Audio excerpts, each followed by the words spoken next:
टीकरी हो चाहे सिंगू बॉर्डर हो, सब पर सड़क खोदकर कंक्रीट की दीवारें बना दी गई।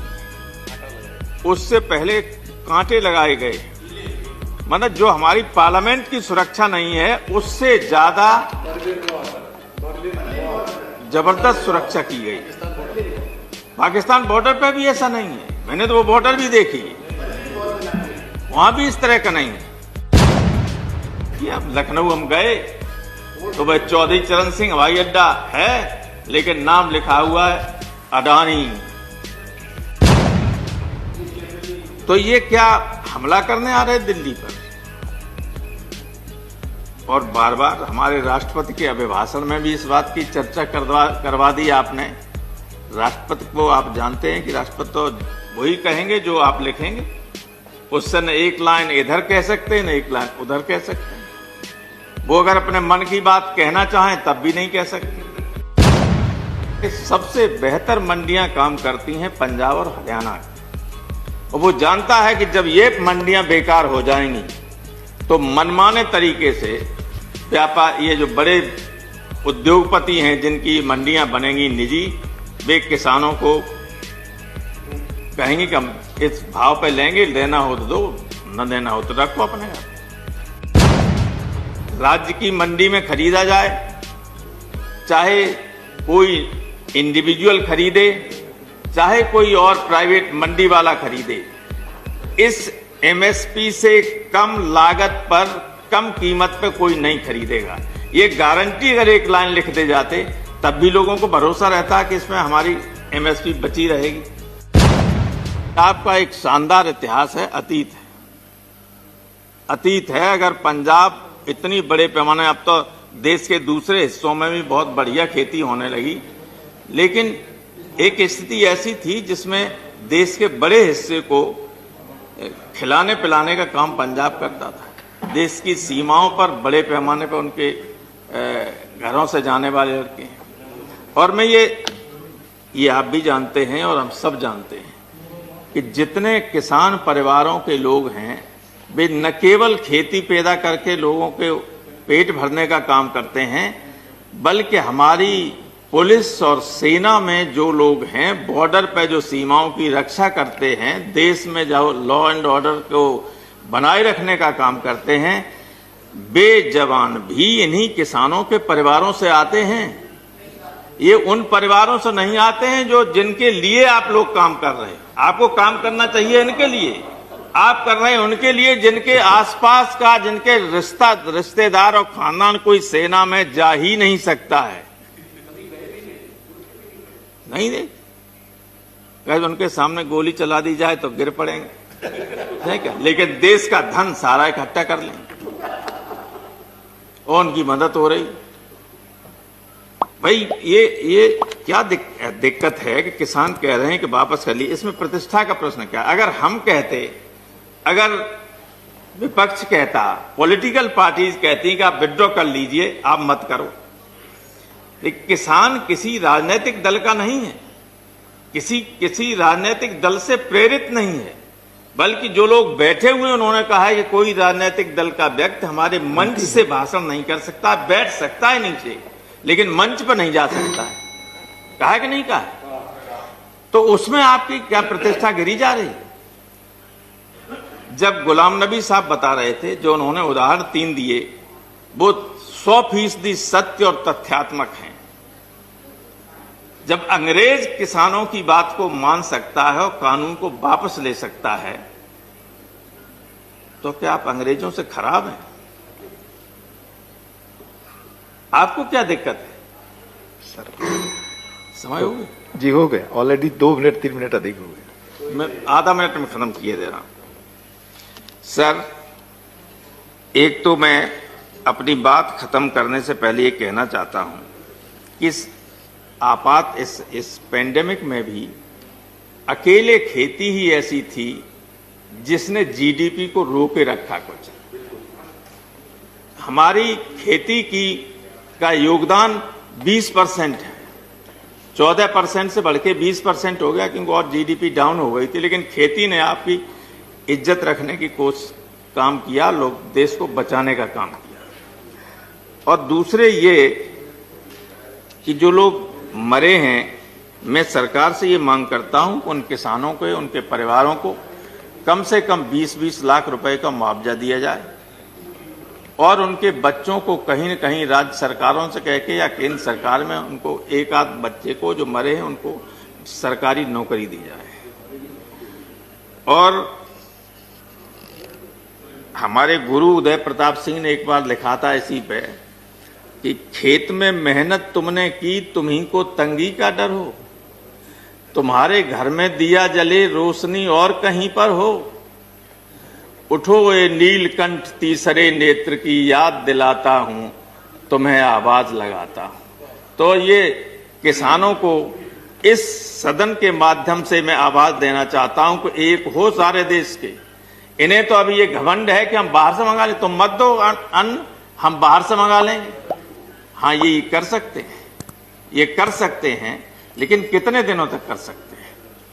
ऐसा नहीं है कि किसान जिस दिन विद्रोह पर उतर आएगा तो बड़े बड़े लोग सत्ता में नहीं रहते हैं। ये किसी को घमंड नहीं रहना चाहिए कि हमेशा सत्ता में बने रहें। इसलिए लोगों की बात सुनिए। लोकतंत्र है, देश की बड़ी आबादी वो है, बैठे हुए लोग, उनको मनाइए। वे आपको मना रहे हैं, ये समझिए एहसान कर रहे हैं आप पे। आप उनसे कहिए आप जाइए, हम ये विड्रॉ करेंगे बिल और नए बिल लाएंगे जिसमें उनसे भी पूछा जाएगा, उनके संगठनों से पूछा जाएगा और उसके हिसाब से संशोधित कानून लाए जाएंगे। देश के किसान, मैं देश की इसलिए बात कर रहा हूं कि पंजाब, हरियाणा और पश्चिमी उत्तर प्रदेश तो दिल्ली के पास है, ये यहां आ सकते हैं और इसलिए आए हैं। वरना नासिक से लेके लाखों की तादाद में लोग मुंबई गए, पवार साहब ने एड्रेस किया उनको, और दक्षिण भारत में कई जगह लाखों की संख्या में लोगों ने रैलियां की, इन कानूनों के खिलाफ विरोध प्रदर्शन किया। अब हमारे किसान बैठे हुए हैं कई महीनों से। तमाम किसानों की जान जा चुकी है, सर्दी की वजह से, भूख की वजह से, अन्य तमाम कारणों से।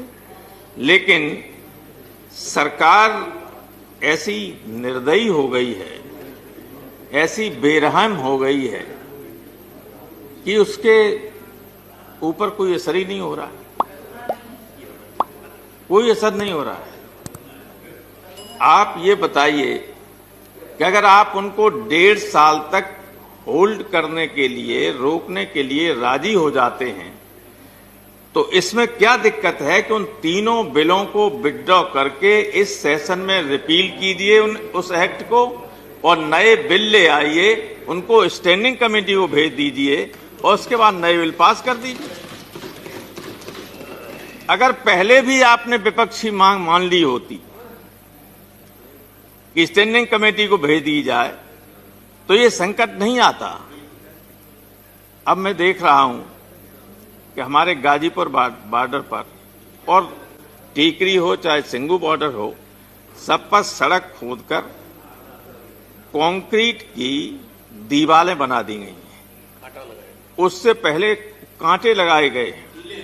मतलब जो हमारी पार्लियामेंट की सुरक्षा नहीं है, उससे ज्यादा जबरदस्त सुरक्षा की गई। पाकिस्तान बॉर्डर पर भी ऐसा नहीं है, मैंने तो वो बॉर्डर भी देखी, वहां भी इस तरह का नहीं है। तो ये क्या हमला करने आ रहे दिल्ली पर? और बार बार हमारे राष्ट्रपति के अभिभाषण में भी इस बात की चर्चा करवा दी आपने। राष्ट्रपति को आप जानते हैं कि राष्ट्रपति तो वही कहेंगे जो आप लिखेंगे, उससे न एक लाइन इधर कह सकते हैं न एक लाइन उधर कह सकते हैं। वो अगर अपने मन की बात कहना चाहें तब भी नहीं कह सकते। अब किसान अपनी मन की बात कहना चाहता है इसलिए आया, क्योंकि वो अगर टेलीविजन और रेडियो पे उसकी बात आ नहीं सकती, इसलिए बैठा इसलिए है कि वो अपनी मन की बात आपको सुनाने आया है। आप तो अपनी बात सुना देते हैं सबको, कोई दिक्कत नहीं। तो जब और प्रश्न उठता ये है कि आया क्यों है? मेरा ये सवाल है कि आप कहते हैं कि किसानों के लिए कानून लाए, किसानों के लिए कानून लाए, किसान कहते हैं कि हमारे लिए कानून ठीक नहीं। जब उनके लिए ठीक नहीं, जिनके लिए लाए हो, तो आप क्यों जबरदस्ती उनके ऊपर लाद रहे हो कानून? वो कह रहे हैं कि हमारे लिए नुकसानदायक है, आप कह रहे हैं हम आपके लिए लाए।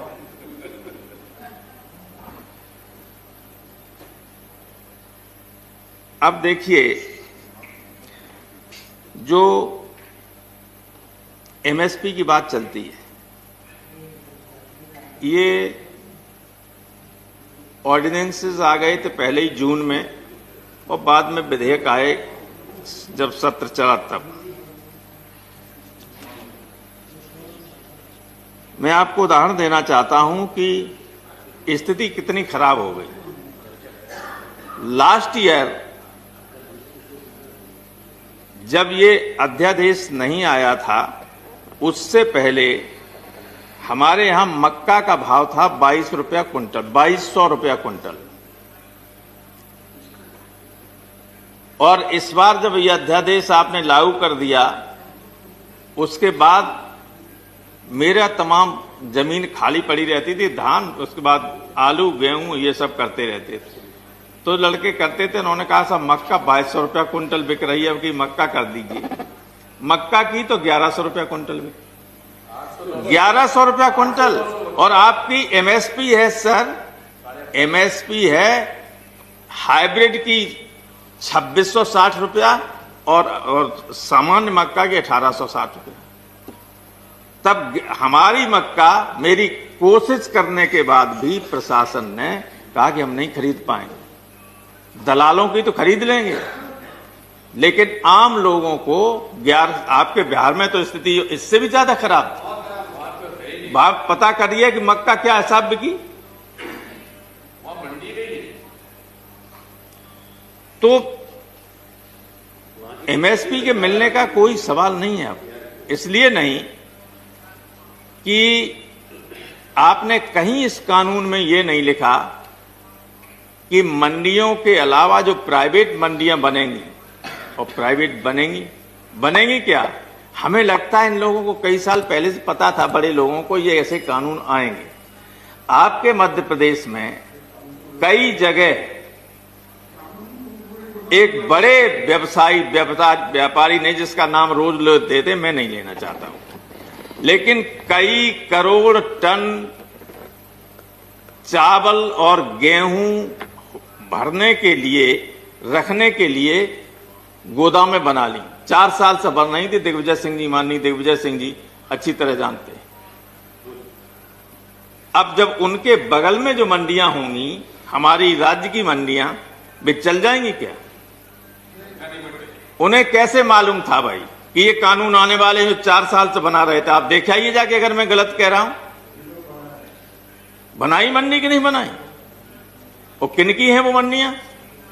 जिनके हवाई अड्डे हैं, कुछ दिनों बाद जिनकी रेलें भी हो जाएंगी, जिनके, अब देखिए, अब लखनऊ हम गए तो वह चौधरी चरण सिंह हवाई अड्डा है, लेकिन नाम लिखा हुआ है अडानी, लिखा हर जगह, हर लखनऊ की हर सड़क पे उसके बॉर्डर लगा दिए गए, होर्डिंग।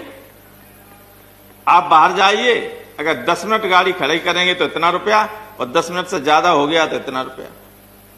आपको अगर कोई छोड़ने आया, आप वीआईपी हैं, उनके साथ, आपके साथ गाड़ियां चली आई, थोड़ा सा हवाई जहाज लेट है और आपसे नमस्ते करने के लिए, खड़े बात करने के लिए रह गए, तब तक पता चला गाड़ी का पैसा बढ़ गया। बहुत बुरा हाल।